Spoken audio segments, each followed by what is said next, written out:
As I turned the corner, I saw the source of the hellish noise which echoed through the corridors. It was an industrial polishing machine with an odd-looking guy in tow.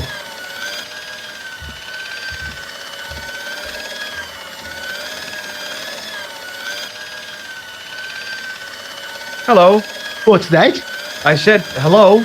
Oh, hiya. I'd like to talk to you for a minute. That's what I thought you said. Don't look so down in the mouth. No matter how bad things seem, I never let life get on top of me. Oh, yeah? What's your secret? Why, it's easy.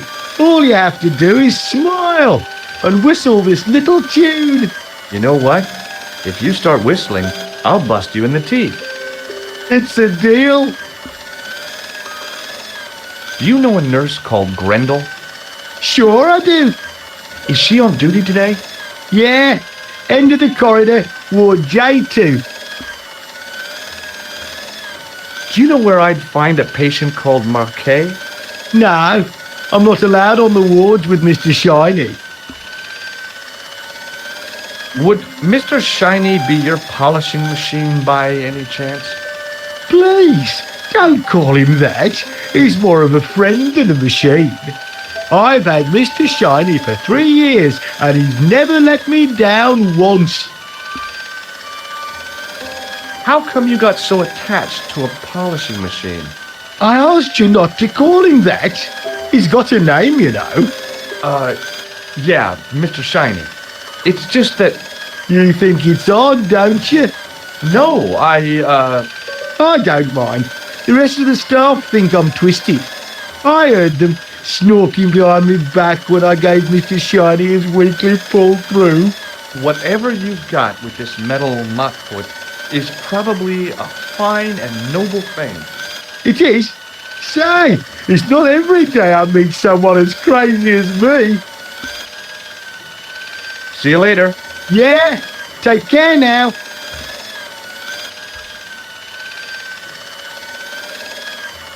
Hey now, you can't go in there. How come? I'm responsible for the contents of that cupboard.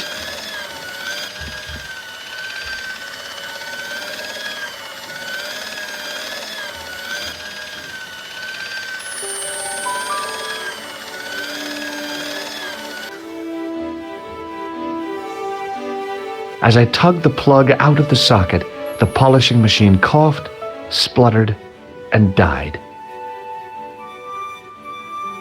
Mr. Shiny, what's wrong, pal?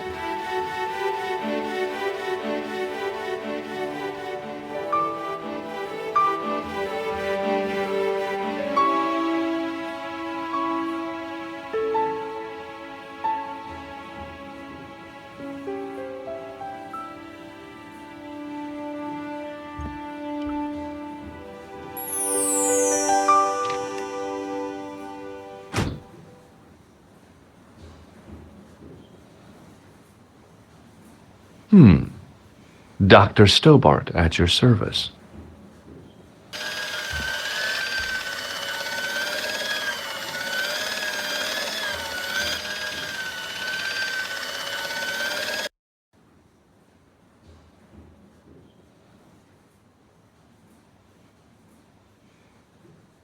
Good afternoon, Doctor.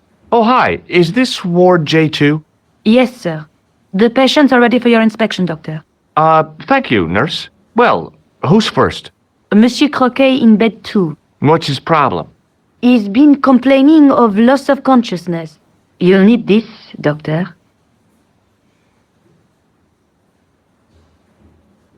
She gave me a long, narrow metal box and a stunning smile. Thanks.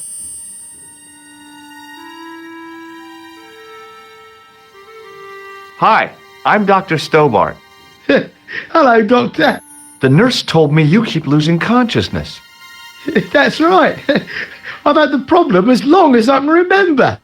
It's a real out-of-body experience. Like death, but not so conclusive. I see. How long does it last? Just a fraction of a second, and then I recover. I might not have been a doctor, but I was formulating a diagnosis all the same. This guy was nuts. I know exactly what you mean.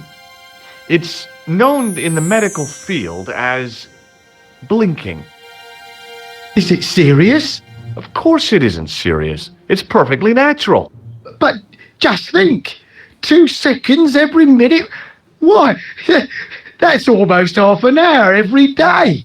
2 weeks out of every year spent in total darkness. I don't have time to listen to this baloney. Which bed is Marquet in? He's round the corner, in solitary. What's the matter with him? I don't know, but the men who brought him in were wearing masks and rubber gloves. Hey, you're a doctor. How come you don't know? We doctors don't know everything. Then how come you act like you do? Has Marquet had any visitors? Nah, neither have I. That's the worst thing about being in hospital. You feel like the rest of the world has abandoned you. Well, you know how it is. Life goes on. Thanks for those comforting words. Well, goodbye and good luck. Thanks, Doc.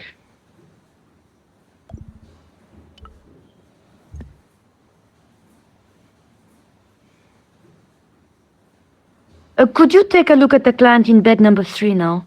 His name is Eric Sopmarsh. What's his problem? He's delirious. He just now came out of theater. He's recovering from major surgery.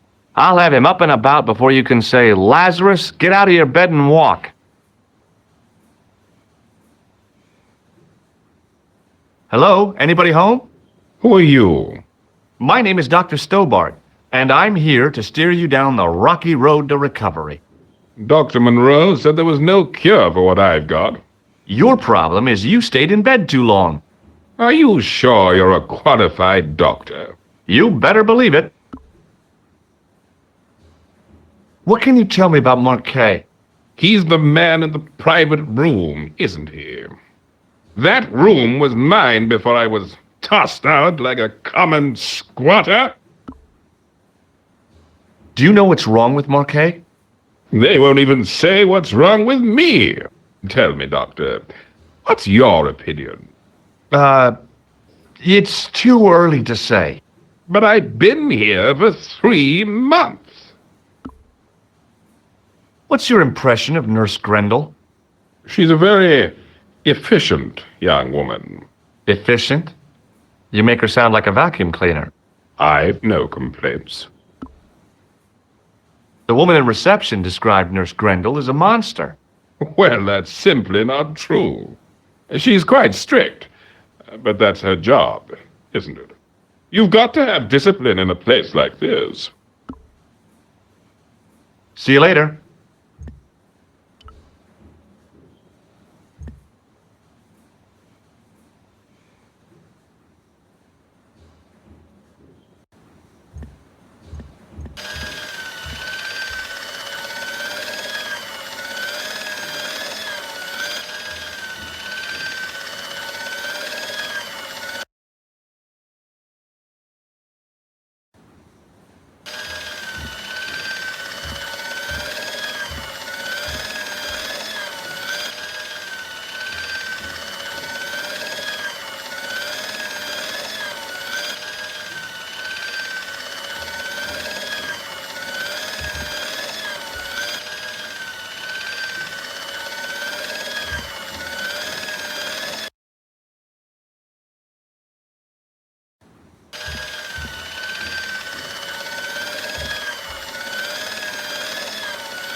Hi, my name's George Stobart.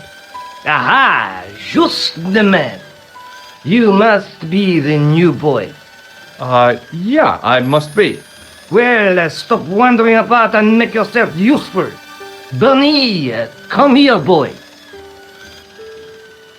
This is Benoit, my nephew. Can I trust you to look after him?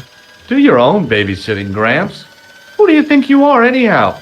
I am Felix Hagenmeyer. And may I say what an honor it is to meet you in person, sir. You are on my medical wall of fame, right up there with Pasteur and Leary. I look on it as a privilege, no, an honor, to look after your nephew, sir. He is fresh out of medical school. It will open his eyes to see a real doctor on the job. I'll bet. Show him around. Let him see some real suffering. So long, Hagenmeyer.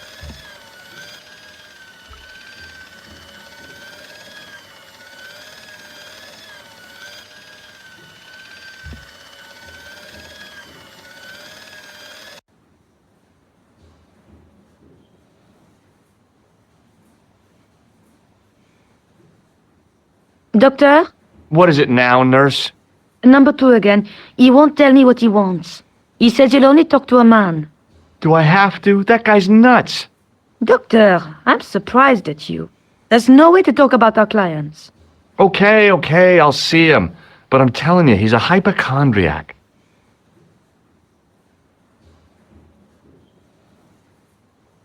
Hello again. Well, goodbye and good luck. Thanks, Doc.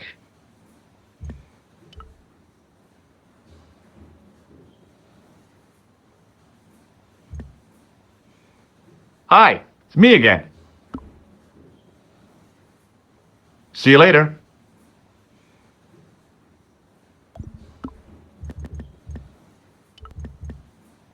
Hey, Benoit.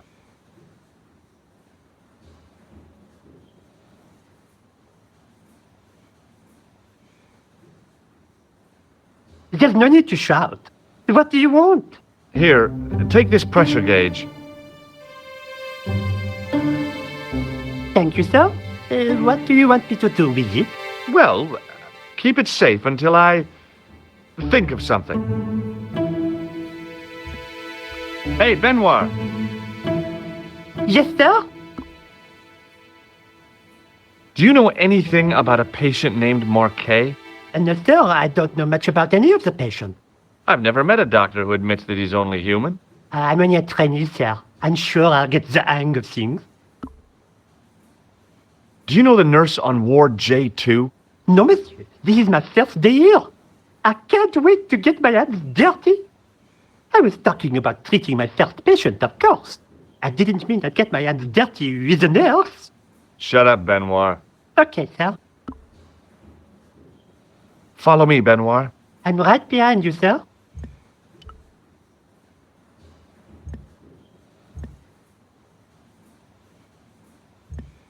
Hi, it's me again.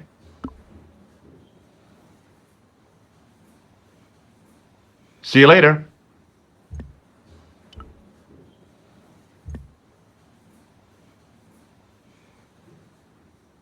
The name on the chart was Sopmarsh. His temperature was normal, with little fluctuation either way.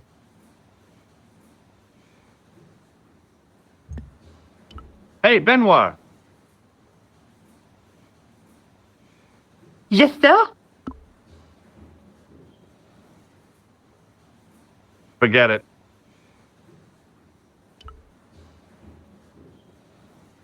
Doctor, What is it? you haven't taken my blood pressure.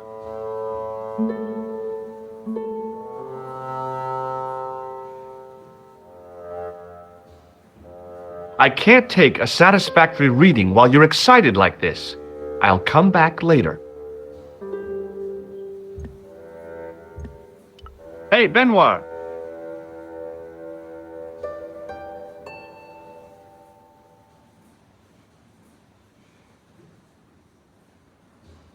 Yes, sir? Are you ready with that pressure gauge? Primed and ready to pump, sir. What do you want me to do with it? Use it on Eric Sopmarsh. Okay.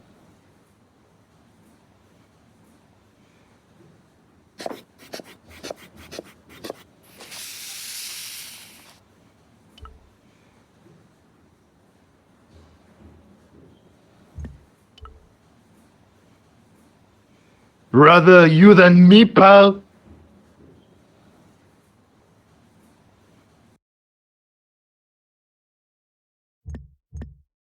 Marquet was either peacefully sleeping or placidly dead. Rousing him in the latter case would take a miracle.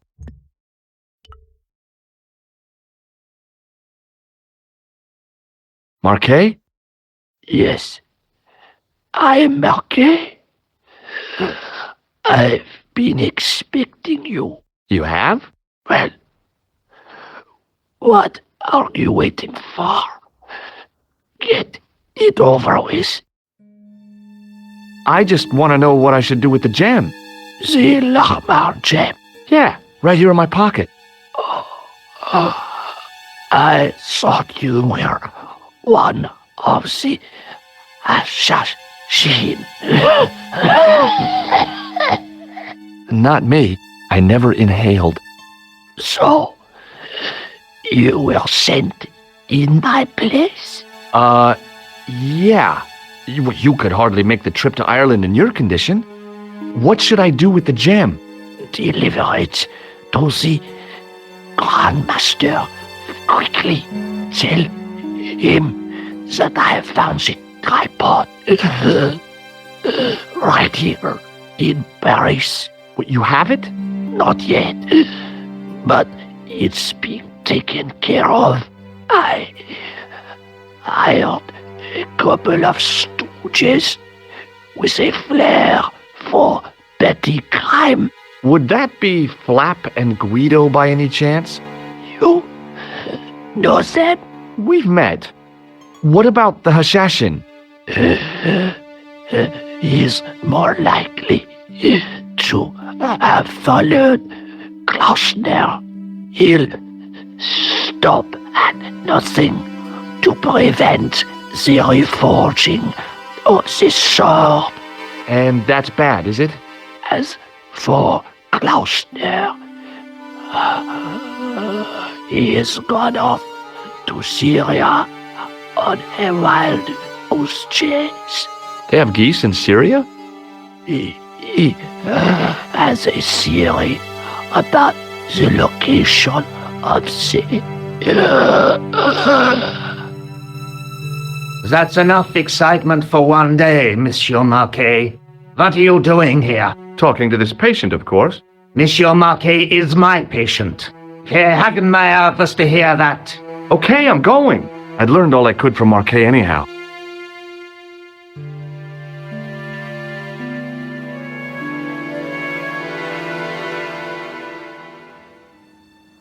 There you are, sir.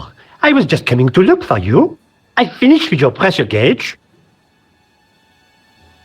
Thanks, Bunny. What's that noise? It sounds as if someone's having a cardiac arrest. It's all right. The doctor's in there with him.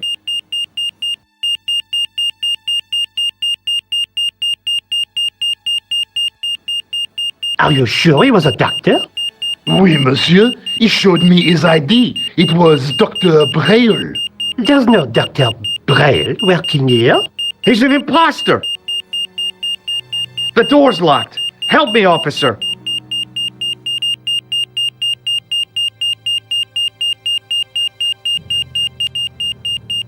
Stand back, monsieur.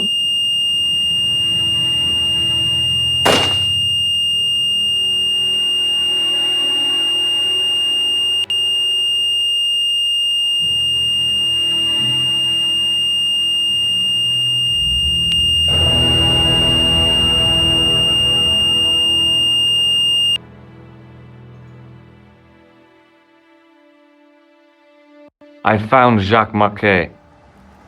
Did he talk? Yeah, he talked. For the very last time. He's dead. Yeah, killed in cold blood by a bogus doctor. That's despicable. What kind of guy would pass himself off as a doctor and take advantage of a dying man? Was it Khan? No, I don't know who he was, but it certainly wasn't Khan. He got away, out the window. Have you ever heard of the Hashiashin? No. Marquet said that they were his biggest enemy. His biggest enemy was the bogus doctor. Don't remind me. That guy was evil. He had wild, staring eyes like a dead fish. I'll never trust a doctor again. Do you think the assassin was responsible for killing Marquet? I don't think so. He could have finished him off the first time. Besides, Marquet would have recognized him. He was pumped to the gills with sedatives. He wouldn't have recognized the 4 horsemen of the apocalypse unless they'd introduced themselves. I guess I'd better go back and talk to that weirdo. Which one, Rousseau or Sergeant Mou? Oh, were you referring to Andre? I'll let you work it out.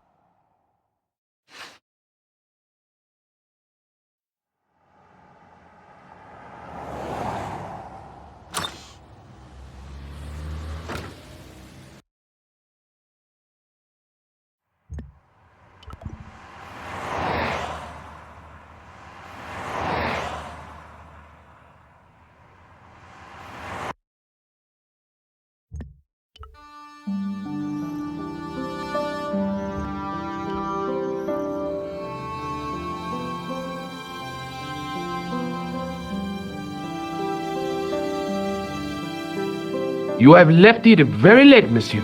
Late for what? Anything? I am closing the museum soon.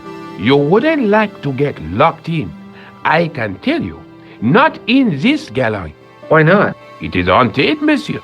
You don't believe in ghosts, surely. Oh, yes, I do. 7 years ago, a lad managed to hide in here. He'd made a bet with his friends, I suppose. When I found him in the morning, he was cold as ice and stiff as a board. Well, what was the cause of death? They said it was a brain tumor. But on his face was a look of stark, desperate terror such as I have never seen before. Scary.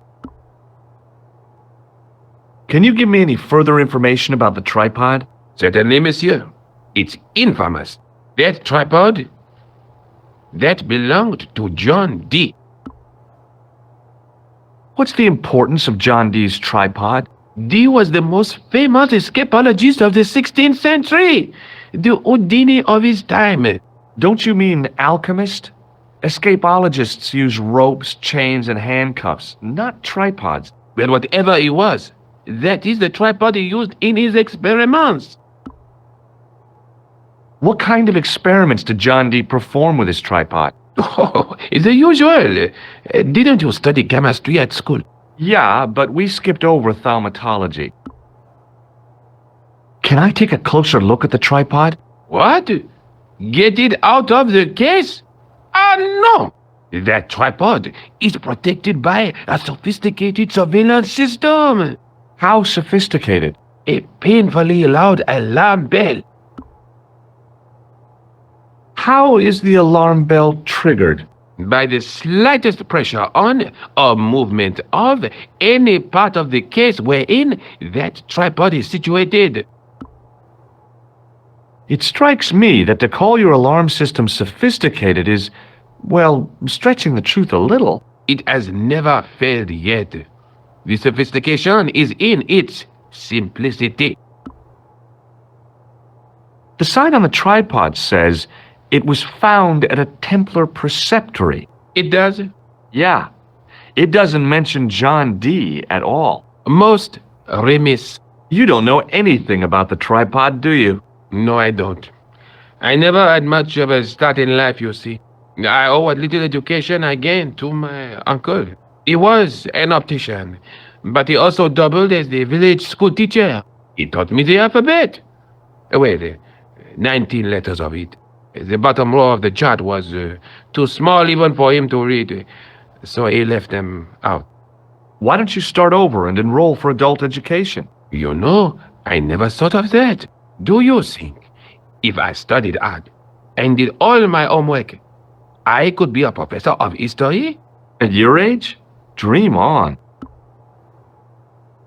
What can you tell me about the collection of coins? A rare example of silver coinage from the reign of Philippe le Bel. That little old lay buried for centuries in a field on the outskirts of Paris. They're unique. Nothing like them has been found anywhere else in Europe. Who was Philippe le Bel? You don't know? Philippe IV, The King of France. Wasn't he the guy who wiped out the Knights Templar? I have no idea, monsieur. All I know is he was King of France. I don't even know why he was called Philippe le Bel. What can you tell me about the collection of pottery? Those are remains of pots used by the original inhabitants of Paris. The Paris pot people. When did they move out? 15,000 years ago, monsieur. Vanished in the mists of time. Didn't even have time to pack up their pots. I thought the original inhabitants of Paris were a tribe known as the Parisi. That is right, monsieur. Renowned for their pots. You see, in those days, people didn't have much in the way of possessions. A few flints, some animal skins, maybe the odd bone or two. Naturally, when the Parisi came along with their pots, why, everybody wanted one. I guess they must have caused a kind of consumer frenzy. Ah oui, they connected the market, cleaned up. You don't know the first thing about those pots, do you? No, monsieur. Do you recognize the man in this photograph? No, monsieur. Is there any reason why I should? I guess not. Thanks for your help.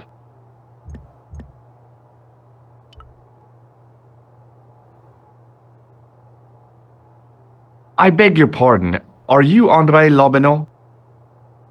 That's me. You want my autograph? No, I was told you may be able to help me. Help? My name is George Stobart. I'd like your professional opinion. Well, okay, shoot. Have you ever heard of the Hashashin? Why, yes, it was a radical Muslim sect whose name became synonymous with murder. It was formed in 11th century Persia, shortly before the Crusades. At roughly the same time as the Templars. Yes, they gave a new word to our language, Assassini, the assassins. How did the assassins get their name? From the legends surrounding the secrets of their initiation rites. A young man who sought to join the sect was given hashish until he drifted into dreams. He awoke to find himself in a fabulous garden with everything he could wish for. The freshest water, the most delicious food, the choicest hash, and the most delectable women imaginable. Cool. Do you have the address? I haven't finished the story. There was a price to pay for this taste of paradise. Wouldn't you just know it? The young man would wake the next day to find himself back in the real world. He was told that he'd been given a glimpse of the heaven reserved for holy martyrs. A heaven he would enjoy for eternity if he was willing to join the Hashashin. How did the assassins operate? Well, as I explained, the new recruits would be only too willing to die for the cause. They'd be instructed in the use of the dagger, poisons, and disguise. Then, the Grand Master of the sect would name an enemy of Allah. And they'd stop at nothing to eliminate that enemy. You got it. They were fearless and deadly. Does the cult of the assassins still exist? Take a look around at the world today. You tell me. Does the name Montfaucon mean anything to you? Sure, it was the most grisly spectacle in Paris until the Revolution. A public toilet? Montfaucon was the place of execution for many thousands. A dark temple of death, with row upon row of arches, each one framing a grim exhibit. Scores of rotting corpses swung on creaking rope, while the crows devoured their flesh. That explains the image of the hanged man. I found a reference to Montfaucon in Ireland, in a village called Lochmarn. Lochmarn? That's where Pegram was digging. That's right. He'd left the excavation before I arrived. Do you know Pegram well? Not really. I met him at a conference. I would have liked to talk to him in depth, but I didn't have time. When was this? Oh, back in the summer, July, I think. The second week of July? Maybe. Yes, it was, just before Bastille Day. So Pegram was in Paris at the same time as the other victims. Pardon?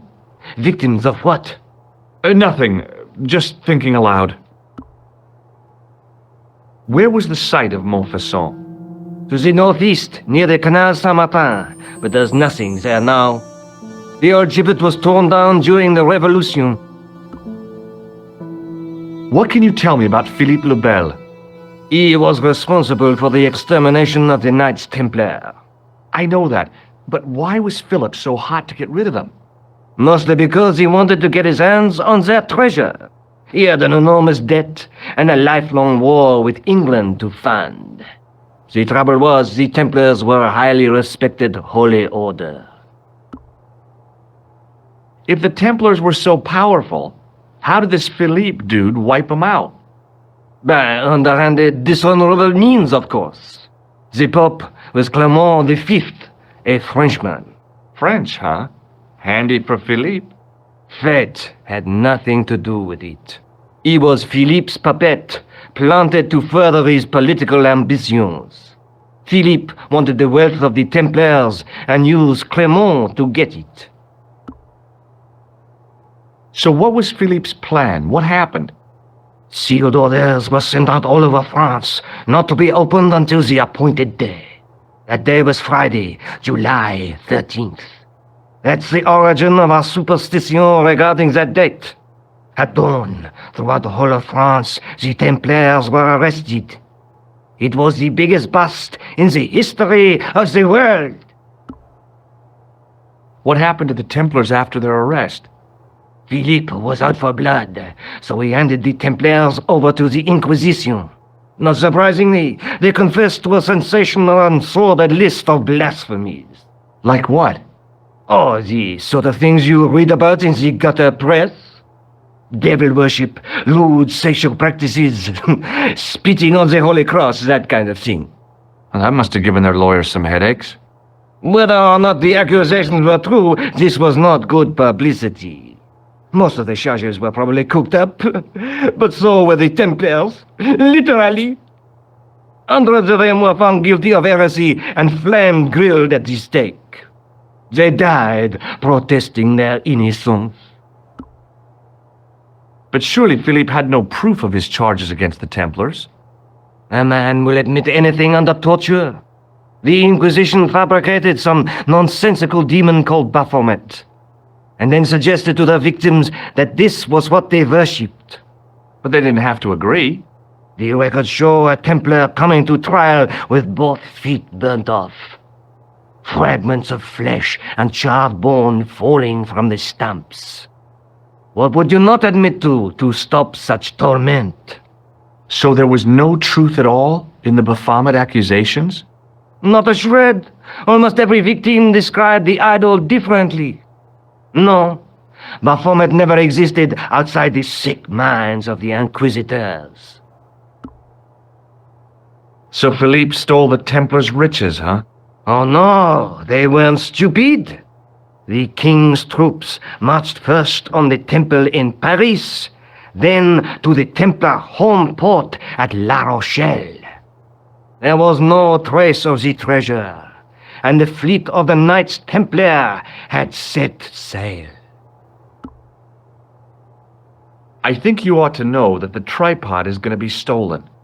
The Lochman tripod? No. It's true. I can give you a description of the thieves. Before the supposed event has taken place? I heard them planning the raid. They're wasting their time. The tripod is protected by a state-of-the-art alarm system. Well, don't say I didn't warn you. Why don't you loan the tripod to me for safekeeping? Because I'd never see it again. Well, don't you trust me? It's not a question of trust, George. That tripod is hundreds of years old and extremely fragile. I get your point. I'd like your opinion on a medieval manuscript. Vraiment? Do you have it with you? No, it's too fragile. And besides, there are certain people who'd stop at nothing to get their hands on it. Intriguing. Do you have a copy of the text? There isn't much, only a few Latin phrases. I was kind of hoping you'd help decipher the pictures. Without seeing the manuscript, that's a tall order. Just tell me one thing. What does the image of two men riding on the same horse suggest to you? The Knights Templar. Does the Templar seal appear on this manuscript? I'd love to see that for myself. Can you tell me anything about the Knights Templar? I sure can, Georgie. Soldiers, diplomats, mercenaries, monks, bankers, you name it, the Templars fit the bill. The greatest fighting force in Christendom, the militia of Christ. Jeez. How did the Templars get their name? From the building in which they set up their headquarters. The King of Jerusalem gave them part of a mosque on the Temple Mount. It was said to have been the site of the original Temple of Solomon. The order became known first as the Knights of the Temple, and later as the Knights Templar. You're a mine of information, Andre. Glad to be of help, Georgie. How come the Templars became so wealthy? There was a constant stream of new recruits to their ranks, many from noble families. They were required to swear a sacred oath of poverty, chastity, and obedience. So, their money, goods, and lands were donated to the order. The Templars soon held land in France, Scotland, England, Spain, most of Europe, in fact. The poor Knights of Christ became the wealthiest power in Christendom. Thanks for your help, Andre. You're welcome.